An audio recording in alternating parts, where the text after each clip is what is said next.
चलो,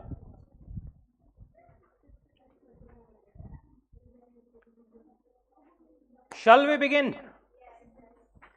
Business laws. Online guys quickly एक बार कंफर्म कर देंगे चैट बॉक्स में, आवाज स्क्रीन एवरीथिंग इज फाइन.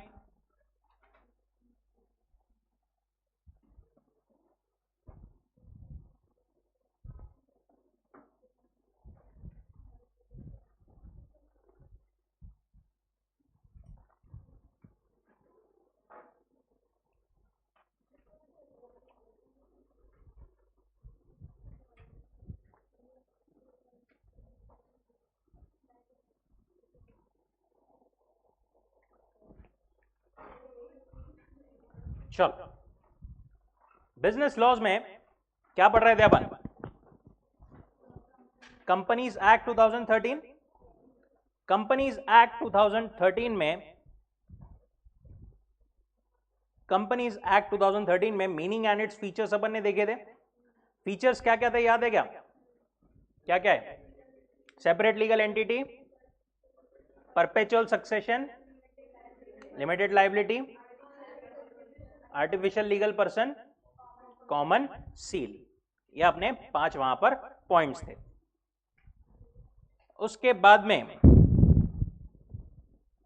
अपन ने क्या बोला था? Corporate wheel theory. ये अपन ने पढ़ा था. क्या बोलता था कॉर्पोरेट व्हील थियरी? कि कंपनी और उसके जो मेंबर्स है, उसको मैनेज करने वाले जो लोग हैं, उसके या फिर जो शेयर होल्डर्स है, उनके बीच में क्या है? एक व्हील है, एक पर्दा है जो कि उनको अलग बनाता है, और जो पर्सन उसको चला रहे हैं, जो ओनर्स है, वो उनको अलग बनाता है. कंपनी और वो कभी भी सेम नहीं रहते. उसी को अपन ने देखा था Solomon versus Solomon and company limited वाले केस में, right? Now corporate wheel theory क्या बोलता है? कि भाई कंपनी अलग है और उसको मैनेज करने वाले या फिर जो ओनर्स है, जो मेंबर्स है, वो अलग है. अब ये व्हील जो है, ये कॉन्सेप्ट यूज करके नहीं, क्या होने लग गया, लोगों ने ये व्हील के कॉन्सेप्ट का गलत फायदा भी बहुत उठाने लग गए. इसको यूज करके कुछ गलत काम, या फिर इनडायरेक्टली जो अपन आगे केसेस देखेंगे, जो कि नहीं करना चाहिए, वैसे काम करने लग गए. इसीलिए कोर्ट ने क्या किया है? कुछ ऐसे स्पेसिफिक केसेस दिए हैं जहां पर कोर्ट ने बोला है हम क्या कर सकते हैं? कॉर्पोरेट व्हील को डिसरिगार्ड कर सकते हैं. कॉर्पोरेट व्हील को फाड़ करके, चीर करके, पियर्स करके हम एक्चुअली उसके पीछे जो पर्सन मैनेज कर रहे हैं, कंट्रोल कर रहे हैं, उनको और कंपनी को एक ही पर्सन मानेंगे, right? The question may arise whether this wheel can ever be lifted or pierced. We will first try to understand meaning of the phrase lifting of wheel. Lifting of wheel या piercing of corporate wheel या rending of corporate wheel का मतलब क्या होता है? It means looking behind the company as a legal person, that is disregarding the corporate entity and instead paying regard to realities behind the legal facade. Courts क्या करती है? Ignore करती है कंपनी को एंड डायरेक्टली उन लोगों से deal करती है विद द मेंबर्स और managers. The corporate veil may be said to have been lifted. जब कोर्ट्स वो व्हील को डिसरिगार्ड कर डायरेक्टली उसके पीछे जो पर्सन है उनको पकड़ती है, दैट इज कॉल्ड लिफ्टिंग और पियर्सिंग ऑफ कॉर्पोरेट व्हील. यहां तक क्लियर है? अब ये लिफ्टिंग या piercing of corporate veil court obviously हर एक केस में नहीं कर सकती. Only in appropriate circumstances courts are willing to lift the corporate wheel. That too वो भी कब? when the question of control are involved rather than merely ownership. अगर सिर्फ ये डिटरमाइन करना है कि ओनर कौन है, तो उसके लिए व्हील जनरली लिफ्ट नहीं की जाती. बट एक्चुअली कंट्रोल किसका है, ये देखने के लिए लिफ्ट किया जा सकता है कॉर्पोरेट व्हील को. कौन से केसेस है, क्या क्या है, वो अपने को अलग अलग केस लॉस के थ्रू दिए हुए. Lifting of corporate wheel, the following are the cases where company law disregards the principle of corporate personality or the principle that the company is legal entity distinct and separate from shareholders or members. That is वो दोनों को एक ही मानती है इन वाले cases में. First वाला case, to determine character of the company, that is to find out whether the company is co-enemy or friend. Company जो है वो एनिमी कंपनी है या फ्रेंड कंपनी है, ये डिटरमाइन करने के लिए देखा जा सकता है। सबसे पहले तो कंपनी को एज अ फ्रेंड या एनिमी ऐसा अपन नहीं बोल सकते, राइट? बट एनिमी और फ्रेंड किस रूप में बोल रहे हैं? जैसे लेट्स से इंडिया और पाकिस्तान का वॉर शुरू है, तो पाकिस्तान की जो कंपनी है वो इंडिया के लिए एनिमी कंपनी हो गई। क्यों? क्योंकि वो एनिमी कंट्री में है या एनिमी कंट्री के लोग उसको चला रहे हैं, ठीक है? आइडियली जनरली कॉमन सेंस से बोलो, क्या करना चाहिए अपन ने ऐसी कंपनीज के साथ में? इंडिया की कंपनीज ने या इंडिया के लोगों ने डील करना चाहिए क्या? यहां पर मतलब उनकी वजह से अपने लोग मर रहे हैं, और अगर अपन ऐसा करें उनके साथ में डील तो ये तो काइंड ऑफ देशद्रोह होगा, राइट? इसी बेसिस पर एक केस लॉ दिया है। In the law relating to trading with the enemy where the test of control is adopted, leading case of Daimler company limited versus continental tyre and rubber. देखो यहां पर क्या था, एक डेमलर नाम की कंपनी थी, अच्छे से पूरी स्टोरी समझोगे। डेमलर नाम की कंपनी थी, ये कहां पे थी? इंग्लैंड में। और एक और थी कॉन्टिनेंटल टायर एंड रबर, ये कहां की थी? ये कंपनी है ना, रजिस्टर हुई थी इंग्लैंड में। रजिस्टर कहां हुई थी? इंग्लैंड में। पर एक्चुअली इसको चलाने वाले लोग कहां के थे? जर्मनी के। कहां के थे? जर्मनी के। और वो टाइम कौन सा था? वर्ल्ड वॉर वाला, जहां पर इंग्लैंड और जर्मनी दोनों ऑपोजिट साइड्स में थी, ठीक है? अब क्या हुआ, ये सीटीआर ने डेमलर को कुछ गुड्स भेजे, कुछ गुड्स बेचे, टायर वगैरह, ठीक है? पैसा देने की बारी आई। डेमलर को ये ध्यान में आया कि इसको कंट्रोल करने वाले तो एक्चुअली जर्मनी के हैं। डेमलर ने क्या बोला, हम तुमको पैसा नहीं देंगे, हम कॉन्ट्रैक्ट को कैंसिल करेंगे, क्योंकि तुम लोग एक्चुअली एनिमी हो। हमारे ओनर्स कहां के हैं? जर्मनी के, तुम लोग एनिमी हो। ये कोर्ट में चले गए। कोर्ट में जाकर के सीटीआर ने क्या बोला? बोले पर्दा है पर्दा। कॉर्पोरेट व्हील थियरी क्या बोलते? कि कंपनी अलग है और उसको मैनेज करने वाले अलग है, राइट? कोर्ट ने यहां पर क्या बोला, तुम्हारी बात बिल्कुल सही है, बट यहां पर नहीं, क्या बात कॉमन पब्लिक की है। यहां पर हमको यह देखना पड़ेगा कि तुम जो हो उसको कंट्रोल कौन, अगर एनिमी लोग कर रहे हैं तो इसका मतलब यह है कि यहां के इंग्लैंड के लोगों को खतरा है उससे, राइट? गेटिंग इट और नॉट? और ये देखने के लिए हम ये कॉर्पोरेट व्हील जो है इसको चीर करके, डिसरिगार्ड करके एक्चुअली इसको कौन कंट्रोल कर रहा है वो देखेंगे। और क्योंकि तुम्हारे को कंट्रोल जर्मन्स कर रहे हैं जो कि इंग्लैंड के कौन है? एनिमी है, तो हम तुमको ये डेमलर के साथ में कॉन्ट्रैक्ट अलाउ नहीं कर सकते। डेमलर ने जो मना किया है वो बरोबर किया है, क्योंकि हमने अगर अलाउ कर दिया तो वो तो देशद्रोह जैसा हो जाएगा, राइट? उनकी बात बिल्कुल सही है। If the public interest is not likely to be in jeopardy, court may not be willing to crack the corporate shell। अगर इतनी बड़ी पब्लिक इंटरेस्ट की बात नहीं होती थी, देश की बात नहीं होती थी, तो हम तुम्हारी बात मान लेते थे कि कंपनी अलग है और पर्सन अलग है। पर क्योंकि यहां पर देश की बात है, कॉमन पब्लिक की बात है, सारे लोगों की बात है, तो it is very much important to ascertain whether a company is an enemy company. It is true that unlike natural person, company does not have mind or conscience. इसलिए आइडियली तो फ्रेंड या एनिमी उसको नहीं बोल सकते, but उसको manage करने वाले जो है वो एनिमी हो सकते हैं if its affairs are under the control of people of enemy country. And for this courts में examine character of persons who are really at the helm of affairs. Company वो कॉर्पोरेट व्हील को disregard करके actually वो कहां पे लोग उसको manage कर रहे हैं वो हम देखेंगे, ऐसा कोर्ट ने बोला। समझा गया कॉन्सेप्ट कॉर्पोरेट व्हील लिफ्टिंग का, पियर्सिंग का? राइट।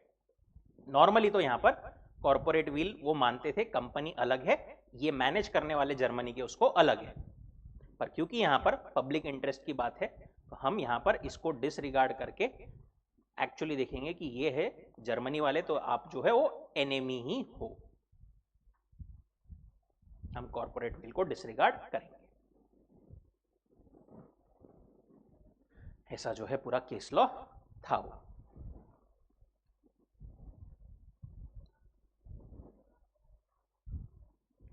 कुछ लिखना हो साइड में, ऐसा जस्ट ड्रॉ करना हो तो कर लो उसको।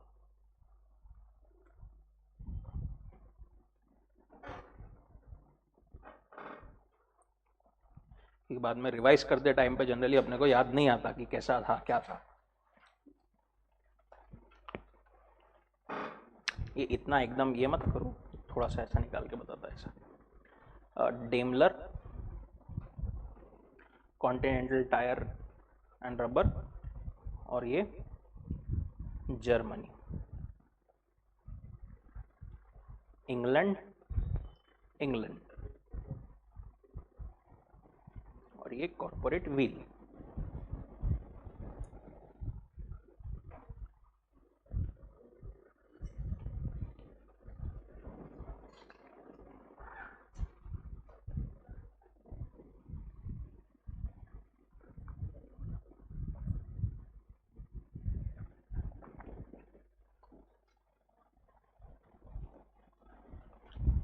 ठीक,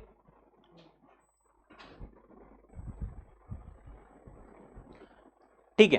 पहला केस क्या बोला, जहां पर कॉर्पोरेट व्हील लिफ्ट की जा सकती है टू फाइंड आउट कि कंपनी एनिमी है या फ्रेंड है। दूसरा, टू प्रोटेक्ट रेवेन्यू और टैक्स। रेवेन्यू मतलब basically state, that is government, ठीक है। गवर्नमेंट का टैक्स या गवर्नमेंट का रेवेन्यू, उसको डायरेक्टली रेवेन्यू भी बोलते हैं बहुत बार गवर्नमेंट को, रेवेन्यू या टैक्स को बचाने के लिए, उनका नुकसान ना हो ये देखने के लिए भी कॉर्पोरेट व्हील को लिफ्ट किया जा सकता है। In certain matters concerning with the laws, taxes, duties, stamps, particularly where the question of controlling interest is in issue. S Berendsen limited versus commissioner of inland revenue. अब ये बहुत बार इन्होंने बीच बीच में है ना रेफरेंसेस दिए हैं केसेस की डिटेल्स नहीं दी है, वो अपने लिए ज्यादा रिलेवेंट नहीं है, ठीक है। जहां पर रिलेवेंट है मैं वहां पर एक्सप्लेन करता हूं, बताता हूं। तो इन्होंने बोला है कि जहां पर भी अगर ऐसा है कि कंपनी ये कॉर्पोरेट व्हील को यूज करके टैक्स बचा रही है या टैक्स में गफला कर रही है, टैक्स कम पे करने की कोशिश कर रही है, या गवर्नमेंट को ठग रही है ऐसा कंपनी बना करके या सिर्फ कंपनी की आड़ में, वहां पर भी कॉर्पोरेट व्हील को लिफ्ट किया जा सकता है, डिसरिगार्ड किया जा सकता है। इसमें दो केसेस दिए हैं। पहला वाला, where corporate entity is used to evade और circumvent tax, court can disregard the corporate entity. Juggilal versus commissioner of income tax. Again सिर्फ ये लाइन पढ़ लो, केस लॉ सिर्फ रेफरेंस दिया है अपने को, एक्चुअल केस रिलेवेंट नहीं है। क्या बोल रहे हो कि अगर आपके कंपनी बनाने का मोटिव ये था कि टैक्स को इवेड किया जाए, टैक्स को छुपाया जाए या टैक्स कम किया जाए जबरदस्ती गलत तरीके से, सिर्फ कंपनी बना करके नाम की, वहां पर कोर्ट्स डिसरिगार्ड करेंगे और कॉर्पोरेट व्हील को, और कंपनी और जो एक्चुअल पर्सन है उनको एक ही मानेंगे। दूसरा जो पॉइंट है वो ज्यादा रिलेवेंट है अपने लिए, दिनशा मानेकजी पेटेट। ये केस लॉ से अपने को ये पॉइंट का आपको और अच्छे से मतलब समझेगा। देखो,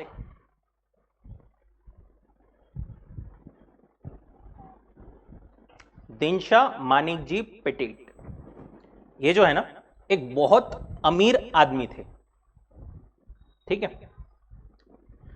बहुत पैसा था इनके पास में।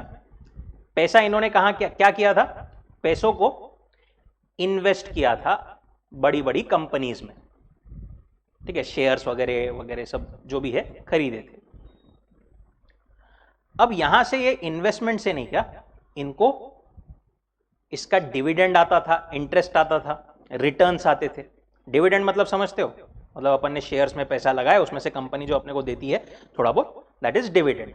डिविडेंड, इंटरेस्ट बोलो, ये सब आता था। लेट से ये अमाउंट आता था 10 लाख रुपए। बहुत पहले वो टाइम के 10 लाख, मतलब जस्ट एग्जांपल ले रहे हैं अपन, बट वो टाइम के 10 लाख बोले तो बहुत बड़ी अमाउंट। अब टैक्स लॉ कैसा था टैक्स लॉ बोलता था कि 2.5 लाख तक इनकम एग्जेम्प्ट है, ऊपर के बचे कितने 10 में से 7.5 लाख, इस पे आपको लेट से 40% टैक्स लगेगा। कितना जाएगा 7.5 का 40%, लगभग समझो 3 लाख रुपए। 0.5 का भी 40% देखें, 3 लाख रुपए टैक्स में जाएगा। अब ये दिनशा मानिक जी पेटेट ने सोचा यार 3 लाख रुपए अपने टैक्स में जा रहे, देखो कितना खतरनाक दिमाग लगाया उन्होंने क्या किया, 4 कंपनी बनाई। 4 कंपनी के नाम थे petit limited, Bombay investment limited, miscellaneous investment limited and safe securities limited. Relevant नहीं है अपने लिए, अपन ऐसा समझो A, B, C, D। और ये जो इनके नाम पे इन्होंने इन्वेस्टमेंट की थी ना, वो इन्वेस्टमेंट्स पूरी की पूरी ट्रांसफर कर दी ये कंपनीज को।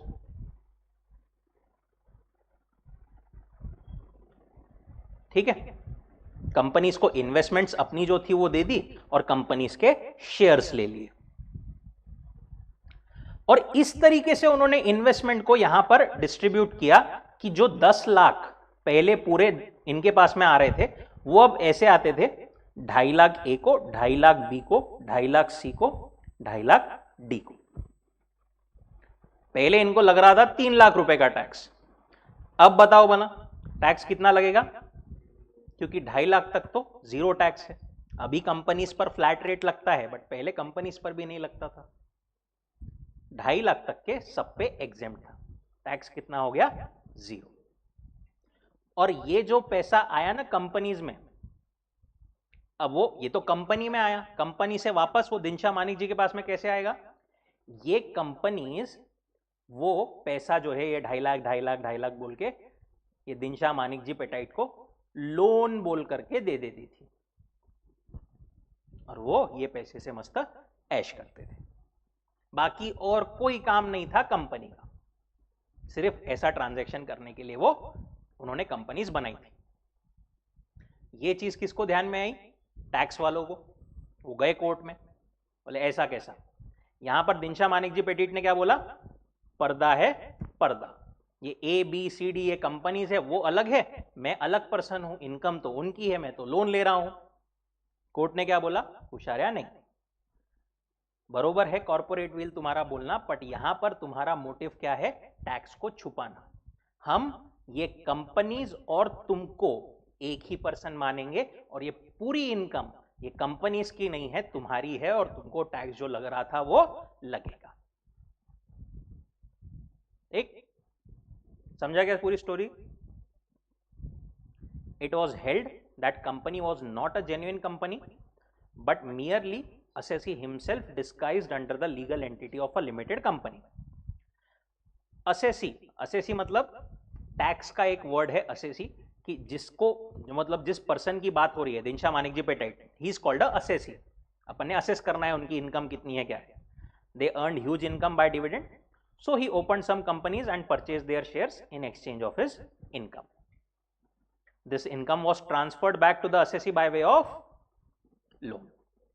Court decided that the private companies were a sham मतलब बोगस, जबरदस्ती की कंपनी बना करके रखी थी उन्होंने, and the corporate veil was lifted to decide the real owner. ऐसा जो है वो पूरा केस था।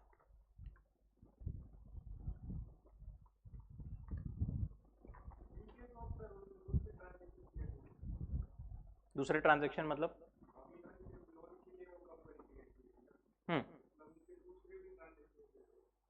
क्या करेंगे ट्रांजैक्शन, जनरली ऐसी जो कंपनीज बनाई जाती है उसमें दूसरे ट्रांजैक्शन करने के लिए रहते क्या है। ठीक है, चलो उन्होंने दूसरे ट्रांजैक्शन कर भी लिए, अगर जेन्युइन वो बिजनेस रहा, वो प्रूफ कर पाए सही में कि जेन्युइन बिजनेस है, तो शायद उनको मान लेते थे। बट टैक्स वाले भी मतलब अपन ने यहाँ पर छोटी सी केस ऐसा देखा, बट एक्चुअल जो कोर्ट में पूरा होता है डिस्कशन, एक एक पॉइंट डिटेल में देख देख के होता है। अगर उन्होंने प्रूफ कर दिया ऐसा कोर्ट में कि भाई सही में जेन्युइन कंपनी है, तो फिर ठीक है, उनको छूट मिल जाती थी शायद टैक्स में, बट वो प्रूव नहीं कर पाए।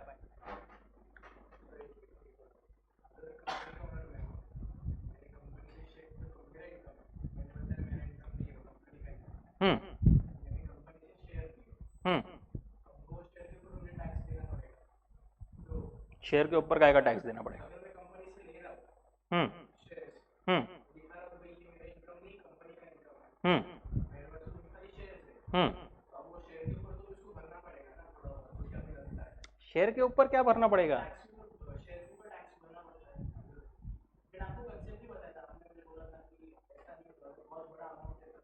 शेयर के ऊपर अगर उसको कुछ मिल रहा है तो शेयर के लिए इसको यहां पर मिला ही क्या, वही तो मैं बोल रहा यहां से। हम्म हम्म हम्म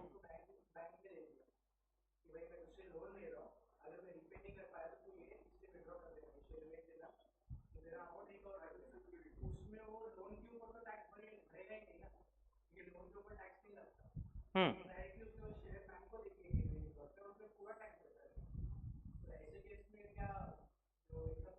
हम्म वही अगेन वो डिपेंड करता है थोड़ा केस टू केस बेसिस पर, एकदम मतलब अपन खुद के मन से एकदम डिटेल में आप ये केस बना रहे हो, but again it would depend on कि वो प्रूफ कैसे कर पाते हैं।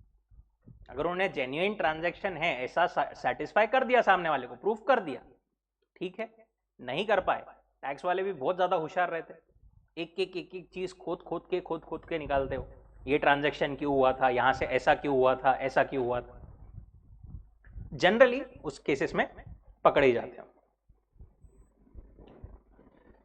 थर्ड, ये जो अभी 4-5 पॉइंट है ना, इसमें ऐसे केस लॉज ही है, स्टोरीज ही है, पर इंपॉर्टेंट है, आ सकता है क्वेश्चन।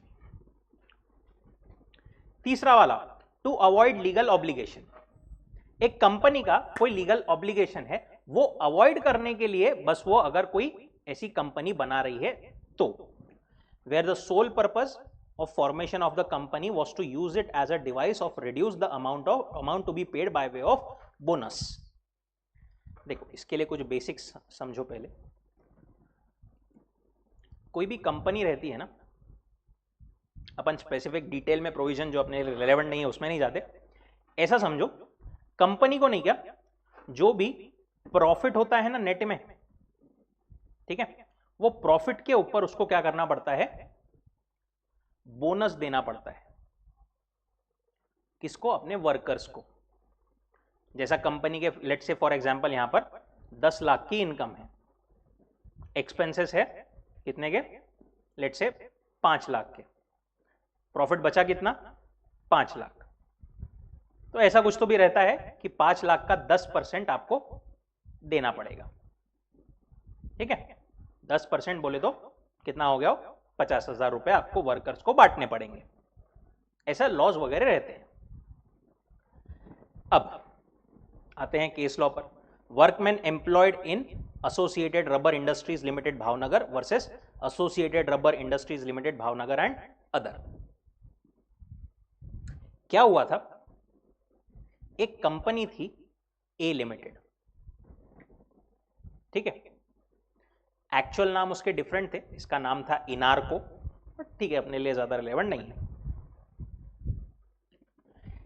ए लिमिटेड ने नहीं किया, बी लिमिटेड में कुछ तो भी इन्वेस्टमेंट्स करके रखी थी। बी लिमिटेड भी एक नामचीन कंपनी थी, ए लिमिटेड भी एक कंपनी थी। ए लिमिटेड ने क्या किया था, बी लिमिटेड में इन्वेस्टमेंट करके रखी थी, ठीक है। बेसिक अकाउंट्स हुआ है क्या सबका यहां पे, मतलब ये इतना पता है ना 12th का अपने को अकाउंट ऐसा रहता है, ठीक है। लेट से कंपनी को यहां पर इनकम हुई ए लिमिटेड को 10 लाख नॉर्मल, उसको बी लिमिटेड में जो इन्वेस्टमेंट्स थे वहां से डिविडेंड वगैरह आया, कितना आया डिविडेंड, 5 लाख। इसके इधर एक्सपेंसेस थे कुछ तो भी 5 लाख। प्रॉफिट अभी कितना बचा नेट में, 10 लाख। लेट से 10% का उनको वर्कमैन को, वर्कर्स लोगों को देना था कॉम्पेंसेशन। कितना देना पड़ेगा अभी कंपनी को, 1 लाख, ठीक है। कंपनी ने ए लिमिटेड ने सोचा यार ये 1 लाख रुपए बहुत ज्यादा देना पड़ रहा है अपने को वर्कर्स को, कुछ तो भी दिमाग लगाते।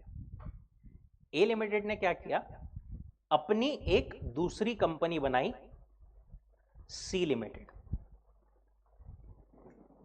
सी लिमिटेड जो है ना वो ए लिमिटेड की सब्सिडरी थी। सब्सिडरी मतलब पूरा के पूरे शेयर्स सी लिमिटेड के कौन हेल्ड करता था, ए लिमिटेड।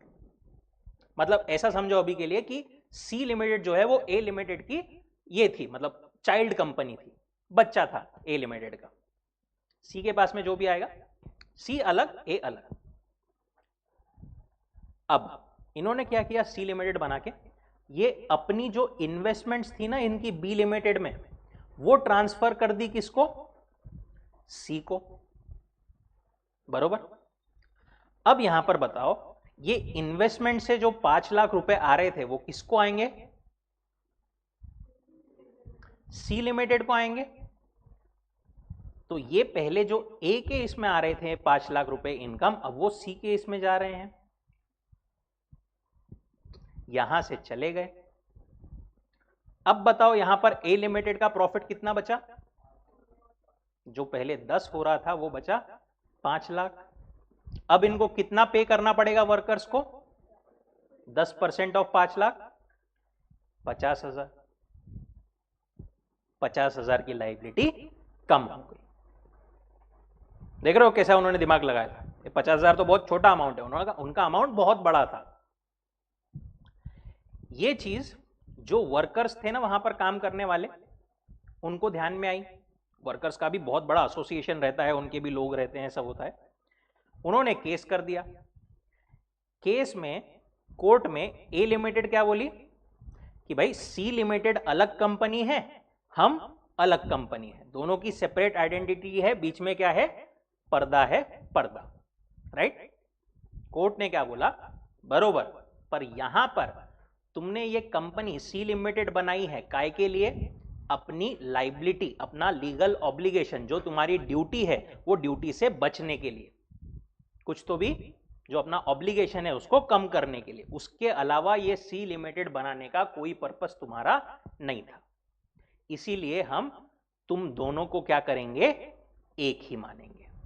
और ये जो 5 लाख तुम हुशारिया करके उधर ट्रांसफर कर रहे थे, ये वापस तुम्हारी इनकम में ही ऐड होंगे और पूरा तुमको 1 लाख रुपए ही पे करना पड़ेगा।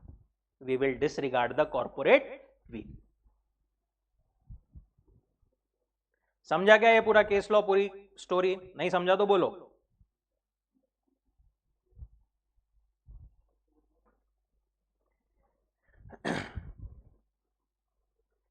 The facts: A Limited purchases shares of B, investing sum of rupees 4,50,000. Dividend was shown in profit and loss account year after year. It was taken into account for calculating bonus payable to workmen. बाद में company transferred shares of B limited to C limited, a subsidiary wholly owned by it. Thus the dividend income did not find place in profit and loss of A Limited, with the result that surplus available for payment of bonus got reduced. उन्होंने पहले 5 lakh transfer कर दिया investment के साथ में, तो उनको obligation कम हो गया। But here a company created a subsidiary and transferred it investments holdings in a bid to reduce its liability to pay bonus.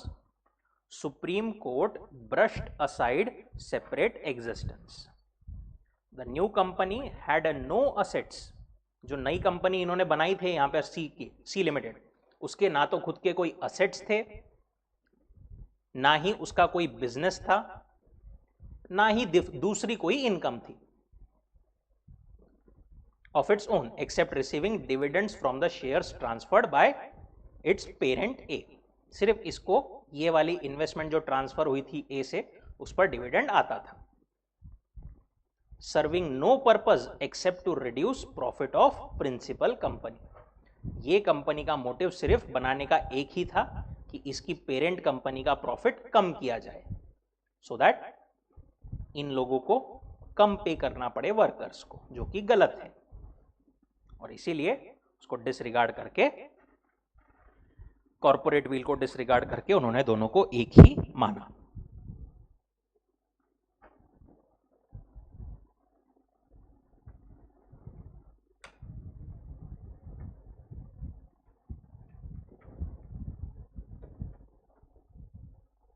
अभी तक क्या क्या देखा अपन ने?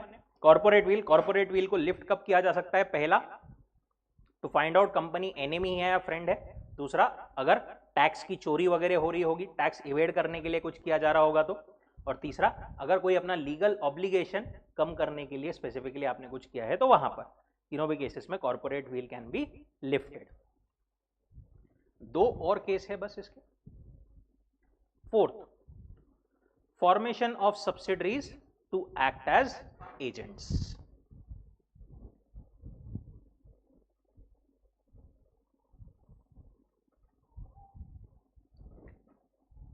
देखो,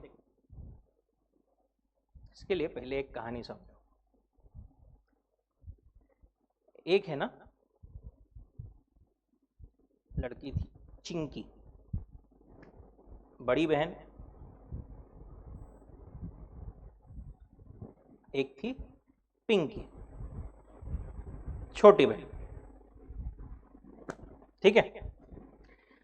चिंकी की, क्योंकि वो बड़ी थी थोड़ी, पॉकेट मनी फिक्स थी, उसको मिलते थे लेट से 2000 रुपए, ज्यादा हो गए 2000 के नहीं, 2000 रुपए।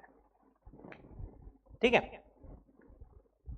छोटी तो बहुत छोटी थी, उसको पैसे की वैसे तो जरूरत पड़ती ही नहीं थी, पर वो जब बोले जैसा बोले पापा उसको उनके दे देते थे।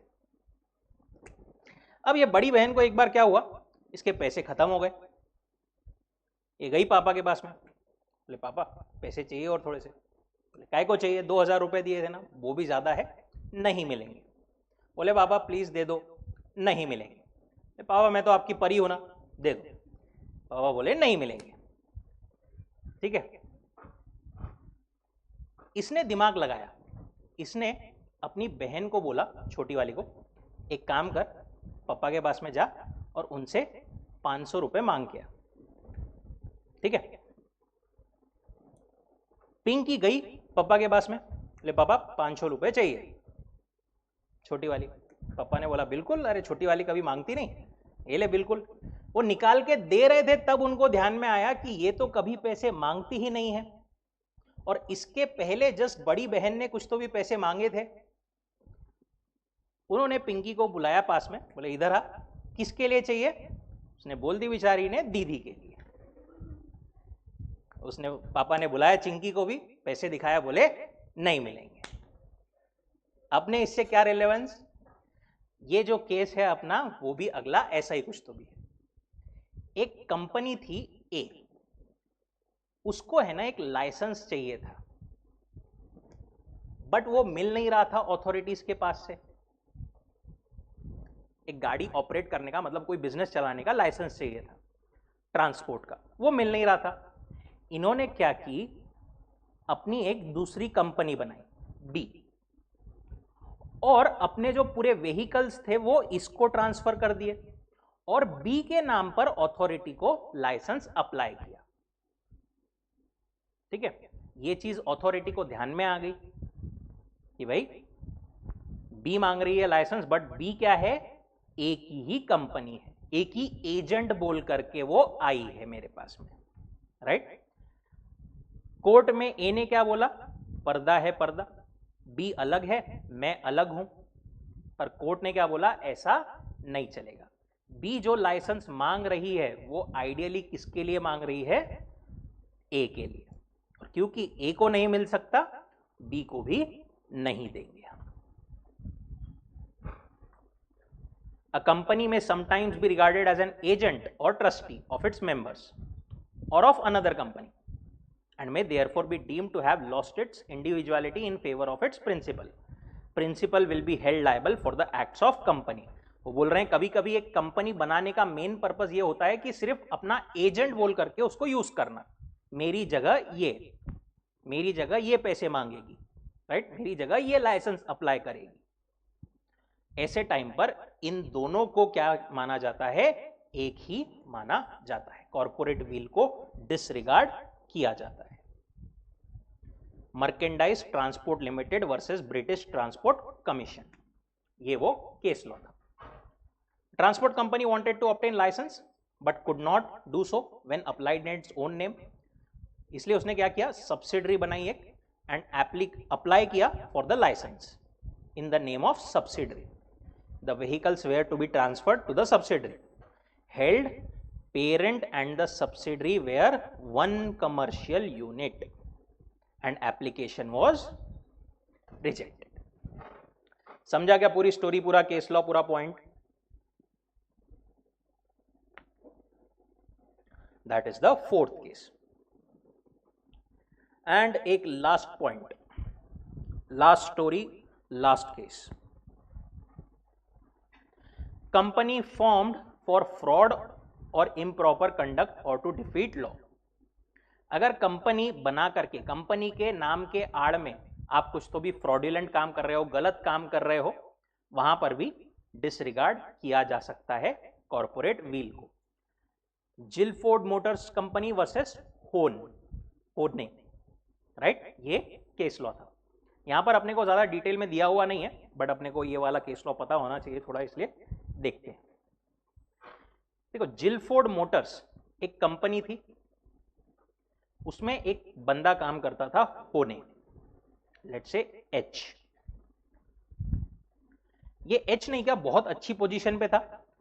इसके जो भी कस्टमर्स थे, क्लाइंट्स थे, सप्लायर्स थे, उनसे ये डायरेक्टली डील करता था, खरीदना बेचना वगैरह. इसके पास में बहुत क्रूशियल इंफॉर्मेशन थी. अब ये जो है एच, ये कंपनी छोड़ करके, रिजाइन करके, जॉब छोड़कर जा रहा था. ये जनरल मोटर्स, सॉरी, जिलफोर्ड मोटर्स वालों ने क्या बोला उसको, तू जा रहा है वो ठीक है, बट तेरे पास हमारी कंपनी की बहुत सारी इंफॉर्मेशन है, क्रूशियल इंफॉर्मेशन है, हमारे कस्टमर्स कौन है, हमारे सप्लायर्स कौन है. तू एक काम कर, तू एक डॉक्यूमेंट पर हमको लिख करके दे कि मैं ये इंफॉर्मेशन तुम्हारे अगेंस्ट यूज नहीं करूंगा. मतलब नहीं तो पता चला तूने जाकर के बिजनेस खोल लिया खुद का और हमारे कस्टमर्स को ही तू अपने पास में बुला रहा है. तू ऐसा नहीं करेगा, ऐसा लिख करके दे हमको. ये होर ने बोला ठीक है, लिख के दे देता. मैं साइन करके लिख करके दे दिया. यहां तक ठीक है. अब इसने है ना बाहर जाकर के, खुशार ने एक कंपनी बना ली, एच लिमिटेड. और एच लिमिटेड के थ्रू जो है वो इसके कस्टमर्स, इसके सप्लायर्स को कांटेक्ट करने लग गया, उनको चीजें बेचने लग गया, उनसे चीजें खरीदने लग गया. ये बोलने लग गया कि इनसे सस्ते में बेचता हूं मैं, ऐसा सब कुछ करने लग गया. ये जीएम वाले आए इसके पास में, बोले तूने तो हमको ये लिख करके दिया था कि मैं ऐसा नहीं करूंगा, फिर भी तू कर रहा है. ये क्या बोला होशियार, मैं क्या कर रहा हूं, वो तो कंपनी कर रही है. मैं कर रहा हूं क्या? ये नहीं. कौन कर रहा है? कंपनी कर रही है. मैं अलग हूं, कंपनी अलग है. दोनों के बीच में क्या है? पर्दा है, पर्दा. अगेन कोर्ट में जाकर के जब ये मैटर एनालिसिस पूरा हुआ, कोर्ट ने इसको भी वही बोला, होशियारी नहीं. यहां पर कंपनी बनाने का तेरा मोटिव क्या था? फ्रॉड करना. तूने कुछ तो भी पहले प्रॉमिस किया है, उसको तू अब ये कर रहा है, फ्रॉड कर रहा है, गलत काम कर रहा है. हम देखो ऐसा अलाउ नहीं करेंगे. तू और तेरी कंपनी एक ही है, तो तू डायरेक्टली करे या तेरी कंपनी के थ्रू करे, तुम लोग जनरल ये जिलफोर्ड मोटर्स के क्लाइंट्स को एक्वायर नहीं कर सकते. Where the device of incorporation is adopted for some illegal or improper purpose, example to defeat or circumvent the law, or to defraud the creditors, or to avoid legal obligation, corporate will can be lifted. Are we clear on all these points till now? ऐसा पूरा concept है. Directly, indirectly, majority chances रहते हैं. ये जो अपन ने 1, 2 और 3 pages पढ़े, इसमें से एक आधा क्वेश्चन आता है.